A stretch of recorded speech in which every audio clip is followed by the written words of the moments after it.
নমস্কার প্রিয় ছাত্রছাত্রী। তো আমার হাতে রয়েছে আজকে যে ২০২৫ এ লাইফ সায়েন্সের যে পরীক্ষাটি হয়েছিল তারই কিন্তু একটি প্রশ্ন। ঠিক আছে?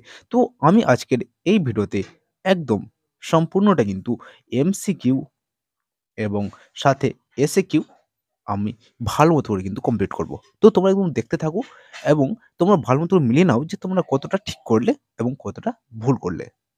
ওকে? তাহলে চলো আমরা এবার ১ম কোয়েশ্চেনটা দেখে নেব। তাহলে ১ম কোয়েশ্চেনটি হচ্ছে আমাদের ১.১ এ নিচের কোনটি সঠিক প্রতিবর্ত পথের ক্রম? তাহলে এটার কিন্তু সঠিক উত্তরটা হবে আমাদের অপশন গ এবং এটা হবে গ্রাহক, অন্তর্বাহী স্নায়ু, স্নায়ুকেন্দ্র, বহির্বাহী স্নায়ু, কারক। তাহলে এটাও কিন্তু আমাদের গ হবে সঠিক উত্তর। তারপর ১.২ এর যেটা হচ্ছে সেটা হচ্ছে নিচের কোন বাক্যটি সঠিক নয়? রাইট? তাহলে এটার ১.২ এর আ উত্তরটা হবে অপশন ঘ। অ্যাড্রেনালিন হার্ট উৎপাদক হ্রাস করে। রাইট? এবার চলো আমরা নেক্সট কোয়েশ্চেন চলে যাচ্ছি। ওকে। নেক্সট নেক্সট প্রশ্নটি হচ্ছে ১.৩ এর চোখের প্রতিসারক মাধ্যমগুলো হলো এটা কি? তাহলে এটার উত্তরটাও কিন্তু আমাদের অপশন ক cornea, aqueous humour, lens, vitreous humour এটাই। ওকে? তারপর ১.৪ এর এই যে এখানে তোমরা একটা কিন্তু মানে ছক দেখতে পাচ্ছ। এই ছক কিন্তু মেলানো আছে। সো তোমাদের এই অ্যান্সারটা হবে অপশন খ ২ এবং ৩ রাইট?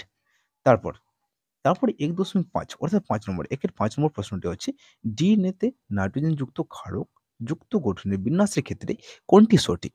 তাহলে এটার সঠিক উত্তর হবে অপশন ঘ। ক্লিয়ার? তারপর ১.৬ এর ইতর পরাজয় সম্পর্কিত নিচের কতগুলি বক্তব্য সঠিক? তাহলে এখানে আমাদের ৪ টা বক্তব্য দেওয়া আছে। এর মধ্যে কিন্তু ৩ টা সঠিক রয়েছে। ঠিক? তাহলে এখানে ক নম্বরটা হবে কিন্তু আমাদের সঠিক উত্তর। ক্লিয়ার? তারপর আমরা দেখে নেব ১.৭ এর তাহলে একের ৭ নম্বর প্রশ্নটি হচ্ছে কোনো এক দম্পতি পরপর ৩ টি সন্তান যদি পুত্র হয় তবে চতুর্থ সন্তানটি কন্যা হওয়ার সম্ভাবনা কত শতাংশ? রাইট? তাহলে এটার উত্তরটা হবে কিন্তু 50% ছেলেও হতে পারে অথবা মেয়েও হতে পারে। এটা কিন্তু কোনো সম্ভাবনা নেই। ওইজন্য কি হলো এটা 50% ক্লিয়ার? তারপরে ৮ এর এই যে এই দুটো জিনোটাইপযুক্ত উদ্ভিদ থেকে প্রাপ্ত গ্যামেটের প্রকারভেদ অনুপাত নির্ধারণ করো। তাহলে এটার অ্যান্সার কিন্তু আমাদের 1:1 হয়। তাহলে এখানে 2:2 টা হবে আমাদের সঠিক উত্তর। ক্লিয়ার? তারপর ১.৯ দেখে নাও নিচের কোন কোষটি F1 জনিত লম্বা ও বেঁটে বৈশিষ্ট্য অনুপাতটি 1:1 হবে। তাহলে এটা কি হবে? আমাদের সঠিক উত্তরটা হবে অপশন ঘ capital T small tea into small tea. Clear? তারপর ১.১০ অর্থাৎ একের ১০ নম্বরটা প্রদত্ত কোন জোড়াটি সমসংস্থ অঙ্গ নয়? তাহলে এটার উত্তরটা হবে আমাদের অপশন ঘ পাখির ডানা ও পতঙ্গের ডানা। ক্লিয়ার? তারপর একের ১১ নম্বর প্রশ্নটা হচ্ছে মিলার ও উরির পরীক্ষায় নিচের কোন বিক্রিয়কটি ব্যবহৃত হয়নি? তাহলে কিন্তু আমাদের এই সঠিক উত্তরটা হবে H2S রাইট? তারপর একের ১২ নম্বর প্রশ্নটি কি বলা রয়েছে? কোনটি মৌমাছির ওয়াগন নৃত্যের বৈশিষ্ট্য নয়? কি বললাম? কোনটি মৌমাছির ওয়াগন নৃত্যের বৈশিষ্ট্য নয়? তাহলে অপশন গ টাও কিন্তু সঠিক উত্তর। ওয়াগন নৃত্যে পর্যায়ক্রমে মৌমাছি একবার ঘড়ির কাঁটার দিকে এবং পরের বার বিপরীত দিকে ঘুরতে থাকে। রাইট? তাহলে এটা কিন্তু আমাদের ওয়াগন নৃত্যের কোনো বৈশিষ্ট্য নয়। ঠিক? তারপর ১৩ নম্বরটা অর্থাৎ একের ১৩ বিপন্ন প্রজাতি ও তার বিপন্নতার কারণ সংক্রান্ত নিচের কোন জোড়াটি সঠিক? তাহলে এটা উত্তর হবে বহিরাগত প্রজাতির অনুপ্রবেশ মৌরাল মাছ। ক্লিয়ার? তারপরে এবার আমরা ১.১৪ অর্থাৎ একের ১৪ নম্বর প্রশ্নটা দেখে নেব। জীব বিবর্ধনের সঙ্গে সংশ্লিষ্ট উৎপাদনটি হলো। তাহলে এটা উত্তরটা হবে আমাদের ক্লোরিনযুক্ত কীটনাশক। অপশন খ টা হবে কিন্তু সঠিক উত্তর। তারপর একের ১৫ নম্বরটা নাইট্রো সমানাস কি আছে? হ্যাঁ, নাইট্রো সমানাস, রাইজোবিয়াম, নাইট্রোব্যাক্টর, সিউডোমোনাস এই অণুজীবগুলোর মধ্যে কোনটি নাইট্রোজেন চক্রের চতুর্থ ধাপের সঙ্গে সংশ্লিষ্ট? তাহলে এটার অ্যান্সারটি কি হবে আমাদের সিউডোমোনাস। ক্লিয়ার? তারপর দেখো বিভাগ খ। তোমরা কিন্তু সম্পূর্ণটা একদম ভালো মতো কোয়েশ্চেনের সাথে কোয়েশ্চেন মিলিয়ে কিন্তু করবে। ক্লিয়ার? তারপর দেখো এখানে কি আছে আমাদের নিচে বাক্যগুলির শূন্যস্থান পূরণ, শূন্যস্থান পূরণ। তাহলে মানবদেহে মোট কোজোড়া কোটি স্নায়ু ও সুষম স্নায়ু বর্তমান। তাহলে কি হবে ৪৩ জোড়া, ৪৬ টা ক্লিয়ার? তাহলে ৪৩ জোড়া। তারপরে ২.২ এর ড্যাশ বিশেষ কি আছে? মেরুত্ব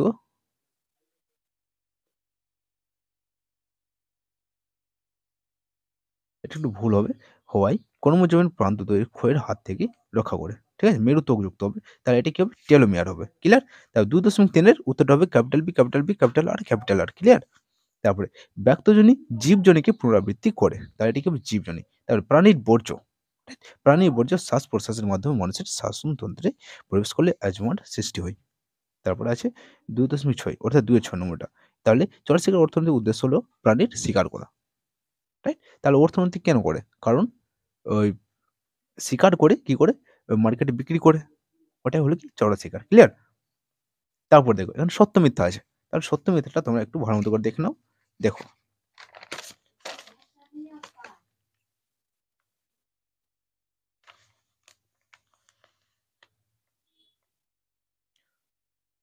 ওকে, আশা করি তোমরা দেখতে পাচ্ছ।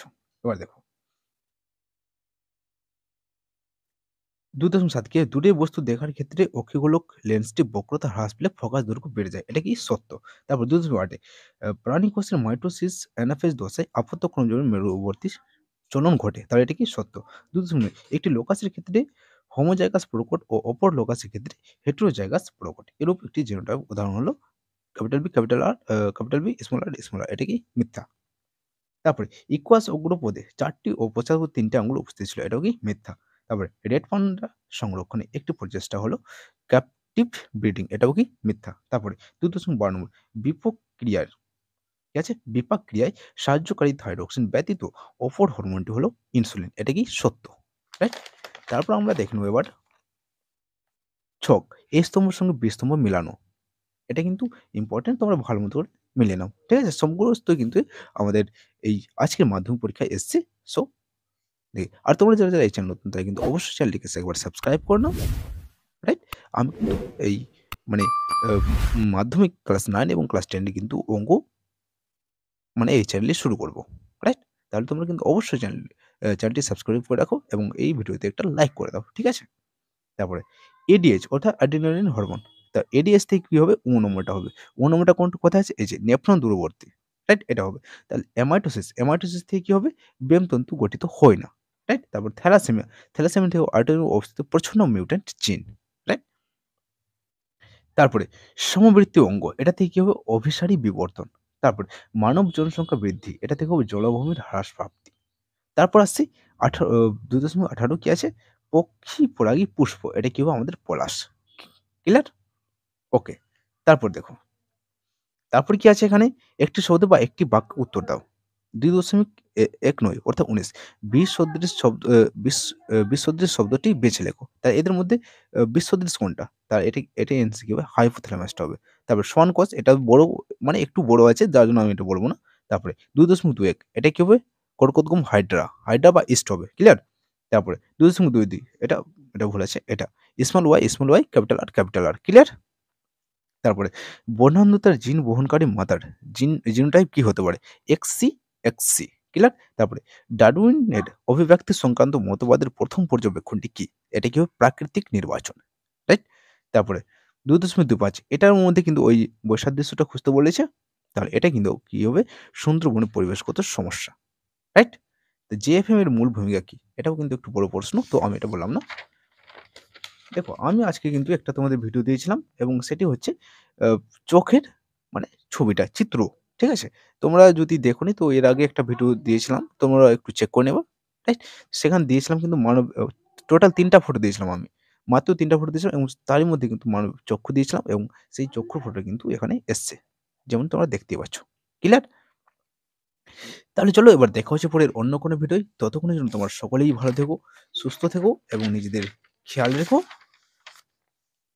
Thanks for watching. আর হ্যাঁ, অবশ্যই কিন্তু ভিডিওতে একটু লাইক করে দাও এবং চ্যানেলটিকে সাবস্ক্রাইব করে নাও। ওকে? চ্যানেলটি সাবস্ক্রাইব করতে তোমরা বাম দিকের লোগোতে ক্লিক করো।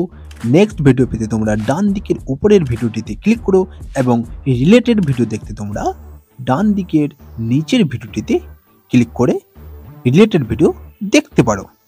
সম্পূর্ণ ভিডিওটি দেখতে তোমাদের অনেক ধন্যবাদ।